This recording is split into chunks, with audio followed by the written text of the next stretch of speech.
That night, Ethan did not toss and turn in bed. He simply sat up quietly. Moonlight slipped through the curtains, drawing a thin silver line across the floor. Everything in the house was in its place, yet the calm inside him refused to settle. Without putting on anything warm, he opened the door and stepped into the hallway. The cool air touched his face, and a moment later he was outside. The seaside town did not speak at night. It only breathed. Street lamps stood like small pools of yellow light along the empty road. As Ethan walked across the stone pavement, even his footsteps seemed too soft to disturb the silence. From far away came the scent of the sea, salt, seaweed, and wet stone. As if someone had gently whispered "slow down" into his ear, Ethan reduced his pace even more. When he reached the shore road, he heard the wind. It was not harsh or cold. It did not shake the trees. Instead, it sounded like the faint whisper of a page being turned in an old book. Listening to it, Ethan felt his heartbeat fall into a calmer rhythm. After a while, he noticed a small wooden bench. Something glimmered beneath it, moved there by the wind. He bent down and picked it up. It was a tiny metal key. There was no writing on it. Yet strangely, it was not cold. It felt warm in his palm. When Ethan slipped the key into his pocket, the sound of the wind seemed clearer, almost as if it approved. A thought crossed his mind. Maybe tonight was meant for walking. He sat on the bench for a minute. The sea was dark, but not frightening. It felt like a safe emptiness inside the night. After a moment, he stood up again. In the distance, beyond a thin curtain of mist, he noticed a small, steady light. Not a lighthouse. Something softer. Something closer. And without rushing, Ethan began to walk toward it. Leaving the shore road behind, Ethan followed a narrow path that led inland. Low bushes lined both sides, and a thin layer of mist drifted gently above them. The fog moved slowly, almost as if the road itself were breathing in its sleep. Ethan slowed his steps even more, noticing that whenever he hurried, the mist seemed to thicken instead of clearing. At the end of the path stood an old stone archway. Carved above it was a cracked symbol of a full moon, not a crescent, but a complete circle, whole and quiet. As Ethan stepped beneath the arch, the mist suddenly thinned. It felt as though the arch marked a boundary, a place where everything entering had to become calm. Beside the arch stood a small stone table. On it rested two objects, a tiny bell and an empty notebook. The bell was so delicate that even if rung, it would never wake the world. Ethan touched it lightly with his finger. It made no sound, yet a faint vibration traveled into his hand like a silent reassurance whispering that everything was fine. He opened the notebook. On the first page, a single sentence was written. "Calm begins before the door." The rest of the pages were blank. Ethan flipped through them slowly, realizing this was not a notebook meant to hold words. It was meant to hold moments never spoken aloud. He then remembered the small metal key in his pocket. On the edge of the stone table, he noticed a tiny keyhole carved into the rock. He slid the key in. It fit perfectly. When he turned it, there was no clicking sound. Instead, the air itself seemed to soften, as if the night had relaxed its shoulders. Beyond the archway, the path grew slightly brighter. Ethan continued walking. The mist no longer felt unsettling. It did not hide the way, it simply erased unnecessary details. And slowly, the same thing began to happen in Ethan's mind. The clutter of the day faded, leaving only quiet space behind. Somewhere ahead, the faint light he had seen earlier still waited, and without hurry, Ethan kept moving toward it. When the path finally ended, Ethan found himself standing in a quiet courtyard. At its center stood a low, old building with a sloping roof. But what caught his attention was the light coming from the windows. It was not yellow, not white, but soft moonlight, as if the building itself borrowed its glow from the night sky. The sight felt strange, yet Ethan felt no need to question it. Calm had already settled too deeply within him. Above the wooden door hung a small sign that read, "The Moonlight Library." The door handle was shaped like a seashell. When Ethan touched it, the surface felt warm, like a stone that had rested in the sun all day. Without resistance, the door opened on its own.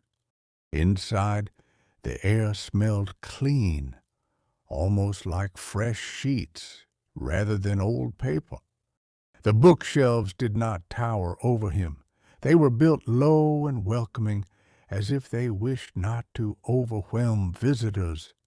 The books themselves seemed naturally arranged, not forced into order, but resting where they belonged. Behind a wooden desk sat a person whose age Ethan could not determine. Their face was clear, but age felt irrelevant here. Their voice was gentle. "Those who walk through the night eventually arrive here," the person said quietly. "Sleep is not always returning home. Sometimes it is finding the path." Ethan did not feel the need to answer.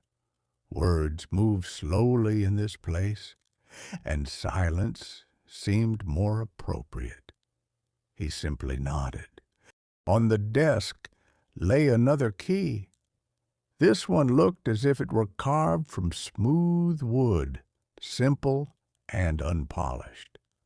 As Ethan reached for it, the librarian softly raised a hand. "One page first," they said. Ethan walked to a nearby shelf and pulled out a random book. It had no title. Opening it, he read a single line. "Choose one sound, only one." He closed his eyes. At first, he heard the distant wind outside, then the faraway breathing of the sea. Finally, he focused only on his own breath, rising and falling slowly. Something shifted in the room. The silence did not grow deeper. It grew softer, more welcoming. Ethan opened his eyes and took the wooden key. It felt light in his hand, as if reminding him that calm carried no weight. The librarian smiled faintly. "2 keys now," they said. "The rest will come, but never in a hurry." As Ethan turned to leave, he noticed a narrow door at the back of the library. Above it, a small star symbol glowed faintly in the dim light. Without hesitation, Ethan walked toward it. As Ethan stepped through the door marked with the small star, he entered a narrow corridor. The walls did not look like stone or wood. Instead, they resembled the night sky itself, deep and dark, with faint streaks of light drifting slowly across the surface. Above him, tiny points of light shimmered, not quite like stars, but like forgotten thoughts quietly floating away. A thin carpet stretched along the corridor floor, soft enough to swallow every footstep. As Ethan walked, he noticed he could barely hear himself move. His presence felt lighter, as if part of him was slowly dissolving into the calm. Sometimes, he realized, what kept people awake was simply the noise they carried within. At the end of the corridor were 3 small alcoves carved into the wall. Inside, each one rested a simple object: a small pouch of dried lavender, a smooth stone, and a clear glass of water. Ethan stepped closer to the lavender first. The faint scent immediately loosened the tension in his shoulders. Moving to the stone, he felt a sudden awareness of the ground beneath his feet, steady and reliable. Finally, near the glass of water, he noticed his throat relax, as if even his breathing had become smoother.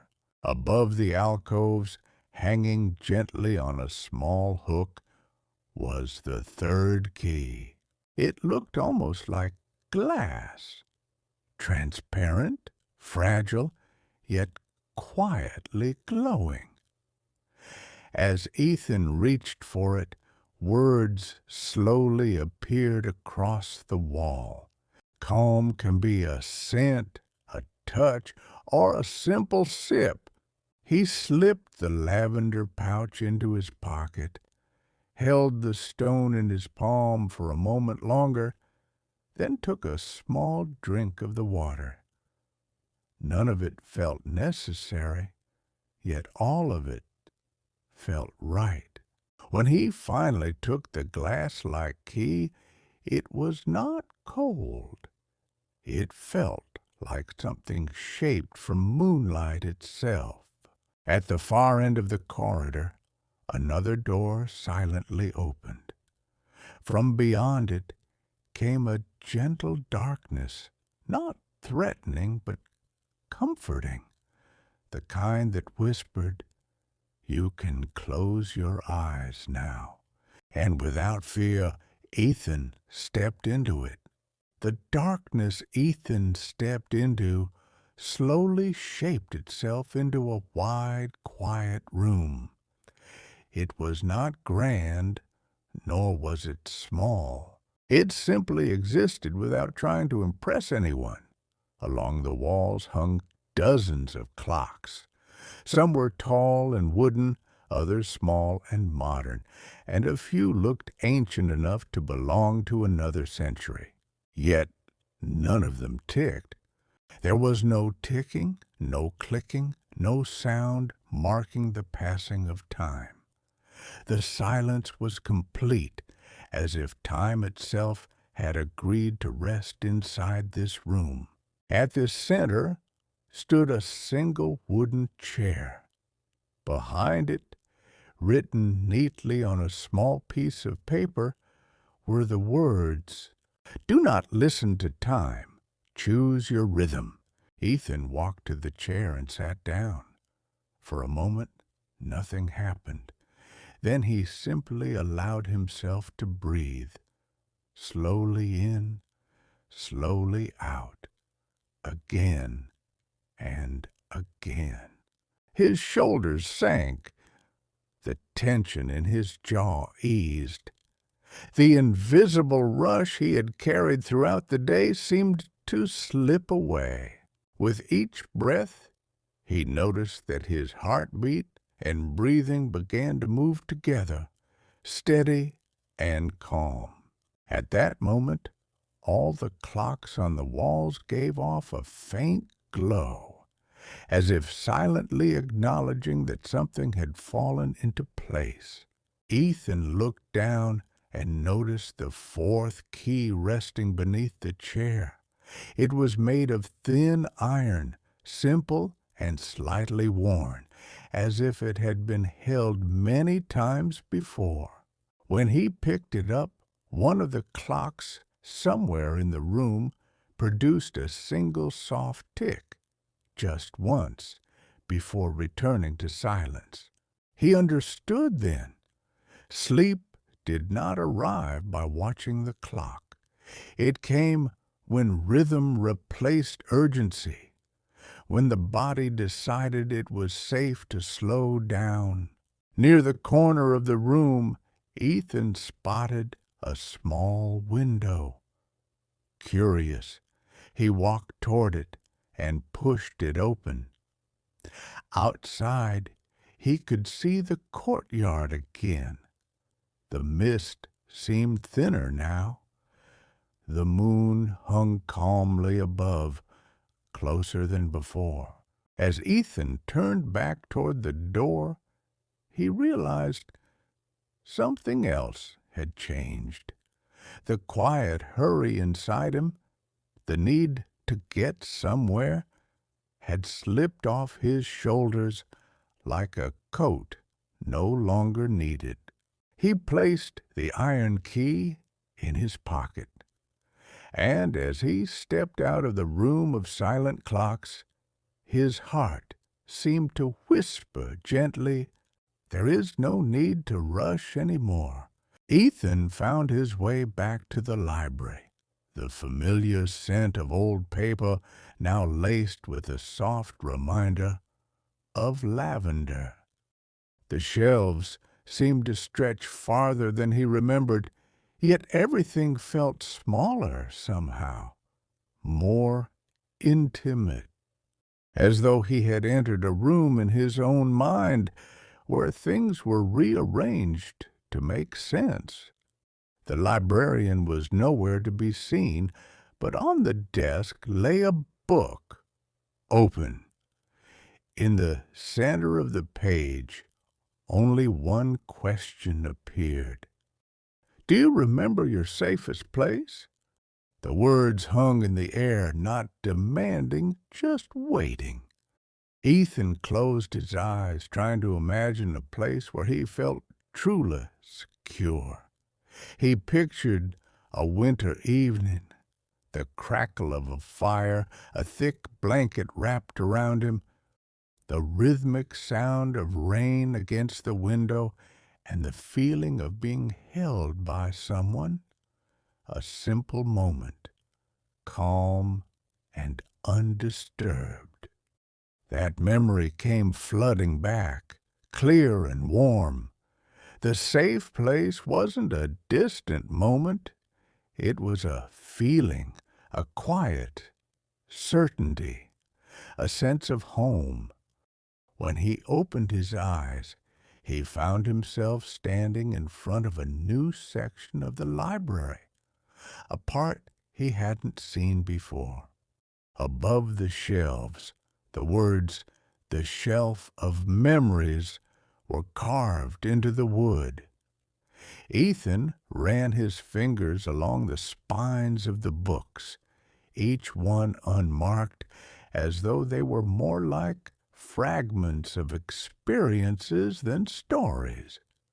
He reached out and pulled one down. No title. He opened it.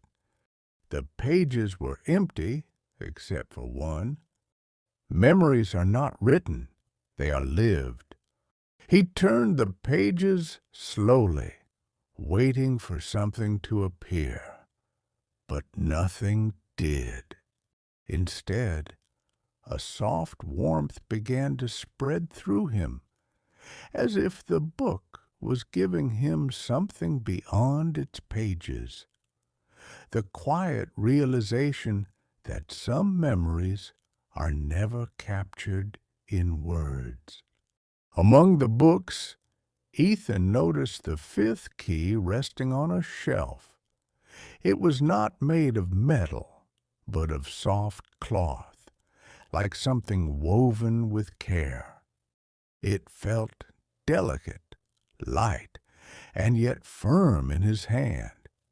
When he touched it, it wasn't a physical weight, but a sense of security, like being held by that warm memory. As he stood there holding the key, Ethan understood the things we carry with us, the things that make us feel safe, do not need to be explained. They are simply felt deeply and quietly. He turned to leave the shelf, and as he did, the final sentence appeared in his mind, not written, but whispered. Calm is not in the finding, it is in the remembering. Ethan pocketed the cloth key, and as he turned toward the door, the soft sounds of the library filled the air again. He was not hurrying any more. The path ahead was clear, but not urgent. He walked toward the exit, the door now open, and knew that everything he had been seeking was not ahead of him. It was already within him, waiting to be remembered. The melody led Ethan down another narrow stairway, its edges smooth and familiar, like a path he had walked before. The stairs creaked faintly, but not with the weight of age. Rather, they seemed to sigh, as though welcoming his steps. With each one, the air around him grew softer, the coolness slipping away, replaced by a calm warmth. At the top of the stairs, Ethan stepped out onto a small terrace. The night air, though not cold, carried a delicate breeze.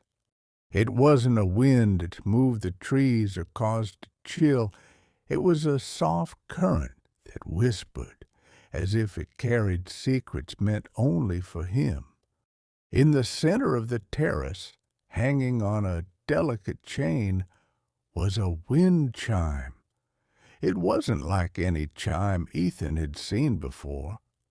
The bells were smaller, thinner, their sound too gentle to disturb the quiet night. Yet, when Ethan touched one of the chimes, a faint note lingered in the air. The sound wasn't loud, but it was enough, just enough, to fill the space. Beside the chime, a thick woven blanket lay neatly folded. The fabric was soft, and as Ethan ran his fingers across it, he felt the weight of something warm and protective. This wasn't just a blanket. It felt like the kind of protection that wrapped itself around your shoulders when you least expected it. As Ethan stood there, a subtle shift in the air caught his attention. He looked down and noticed the sixth key resting beneath the blanket.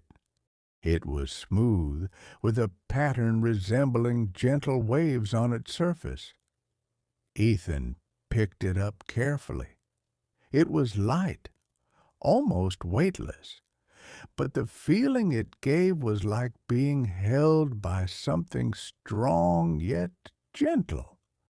The moment his fingers closed around the key, the wind chime let out a single, soft note, one clear tone that resonated through the air, then faded back into the calm.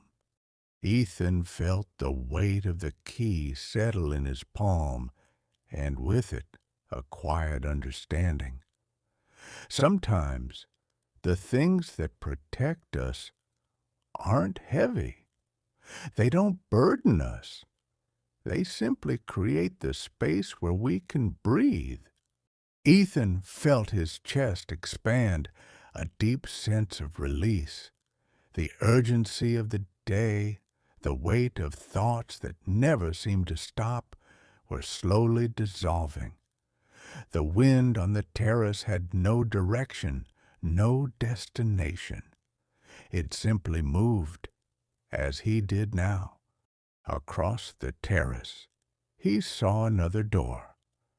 This one more familiar, as if it had always been there. The wind didn't push him toward it, but it didn't let him linger either. The door was waiting, and Ethan, now more present than ever, stepped forward without hesitation. As he reached for the handle, he realized he had not been rushing for a long time. This was not an end. It was just another step. Ethan descended a narrow staircase that led him into a quiet inner garden, where a small pool of still water rested at its center. The water was perfectly calm, with no ripples to disturb its surface. It was a reflective mirror, like the mind before thoughts arrive, clear and untouched. Beside the pool, a small plaque caught Ethan's attention. It read, "Look into the water, but do not search for yourself." Ethan leaned closer to the water's edge. The reflection of the night sky, the stars, and the soft glow of the moon stretched across the surface. He could see the outline of the garden, the silent trees, the distant walls. Everything was mirrored perfectly in the water. Yet he knew he was not looking at what was above, but what was within. For a moment, he simply observed. The reflection of the trees swayed gently, but not in the way he expected.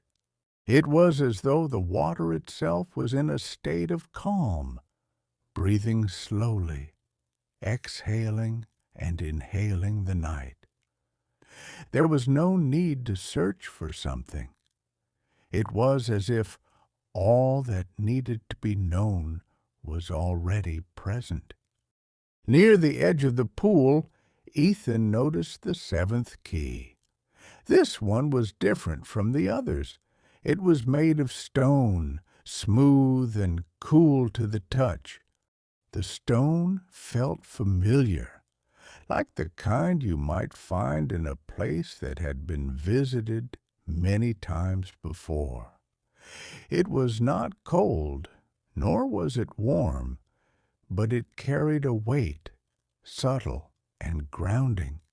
As he picked up the key, the water in the pool shimmered for a brief moment.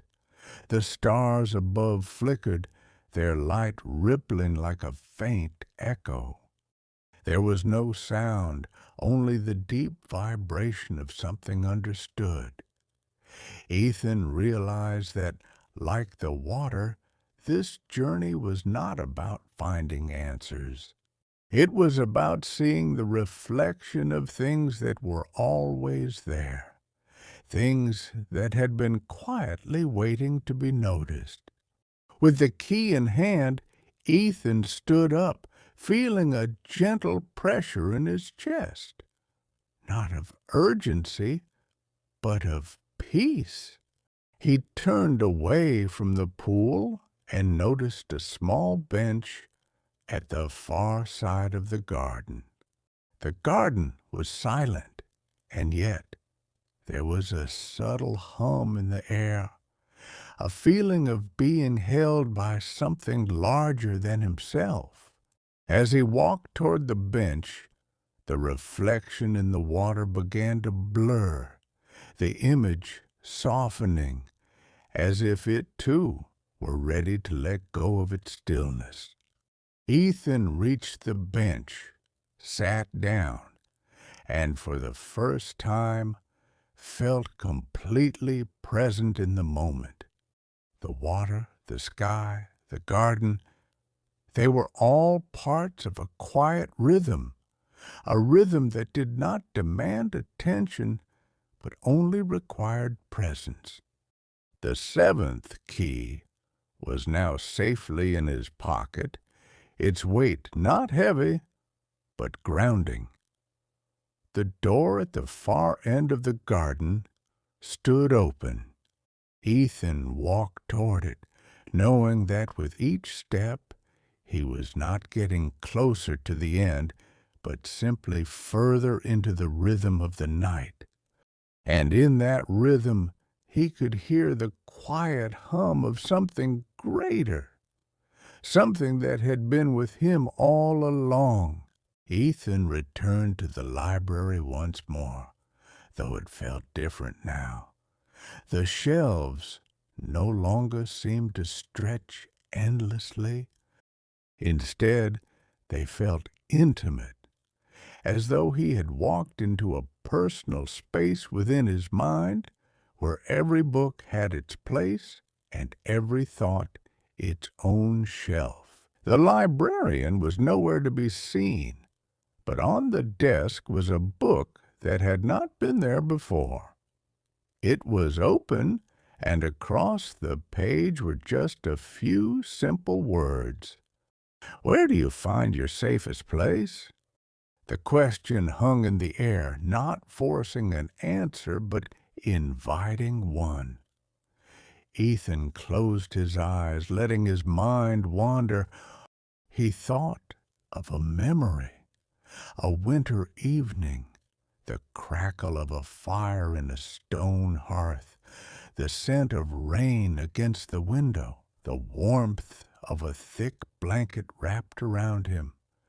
It was the feeling of being held by someone, a moment that spoke of security, simple and quiet, without words, just the comfort of presence. When he opened his eyes, he found himself standing before a new section of the library.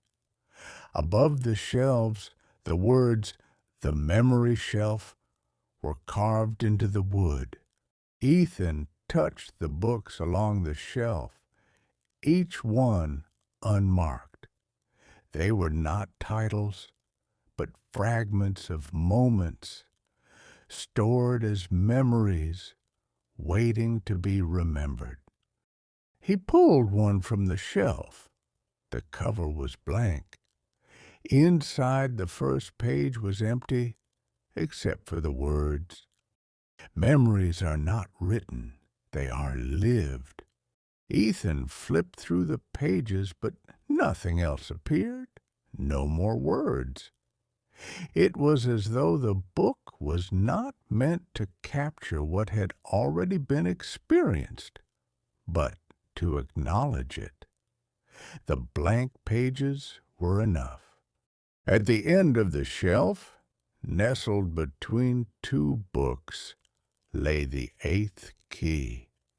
This key was not made of metal or wood, but of soft cloth, woven carefully together. It felt delicate in his hands, light as a feather, but it carried a deep sense of care. When he held it, there was no weight, only the sensation of being cradled. The cloth key was soft, as if it had been wrapped around something fragile, a feeling, a thought, a memory, all held together gently.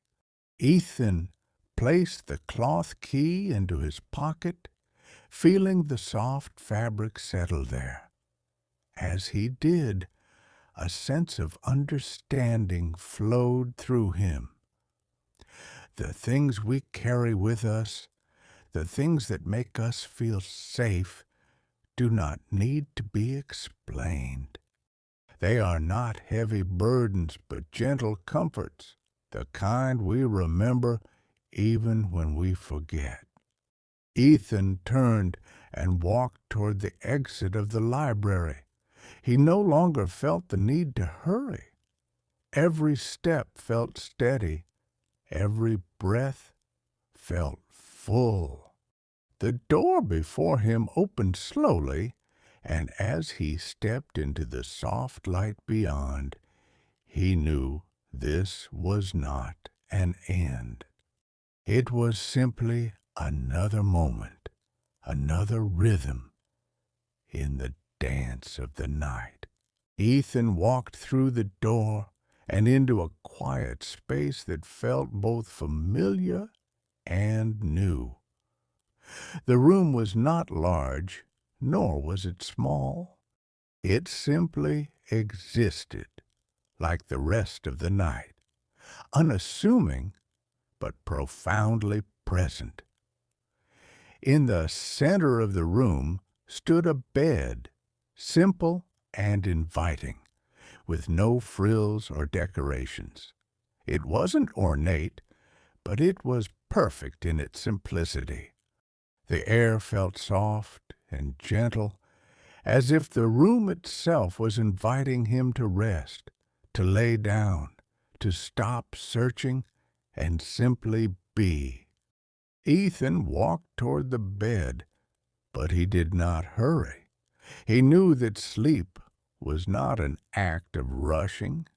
It was an invitation, an arrival. He lay down, his body sinking into the cool sheets.